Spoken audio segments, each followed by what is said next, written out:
Welcome back to Cultivating Contentment. We are on week 8, day 1 of our study, and our topic this week is keeping your focus.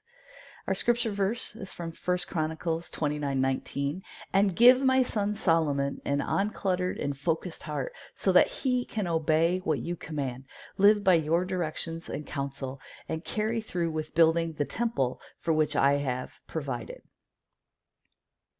So our question to start the week is, what's your favorite accessory? So I'll give you a few seconds to think about that. What's your favorite accessory? So I like pretty things. I love colorful things. But when it comes to pulling on my jeans and putting or fixing my hair every morning, I run into trouble. You see, I lack the feminine gift for fussing. I don't like to fuss over my hair. I rarely paint my nails. I don't wear hardly any jewelry. Unless I'm leaving the house for some reason, I don't even bother with makeup. And most of the time when I leave the house, I don't bother with makeup. I'm not sure where I got left out of the loop in all this stuff. I see other women and they look really great. My sister couldn't leave the house unless she had, everything all together.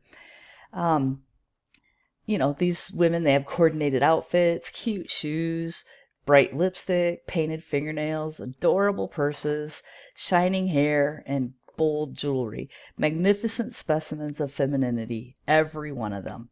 But all of that takes a certain amount of planning and upkeep. Not that I haven't tried.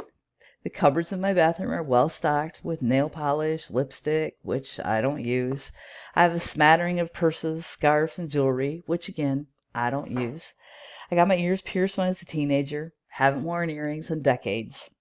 It's easy to be distracted by what other women wear, do, have, and say. We want to fit in so badly. In order to find contentment, we need to find God's niche for us, no matter what everyone else is doing. Then, when we feel God's pleasure in the path we have chosen, it becomes all important to keep our focus there. So again, we can look at things that we want or want to be and just exhaust a lot of our efforts doing that, or we can just keep our focus on God and not worry about all that other stuff. So I'd like to say that I don't really worry about all that other stuff. Every once in a while I get pulled into it, and I do, but not usually. So this week we're going to be keeping our focus and keeping our focus on the right things.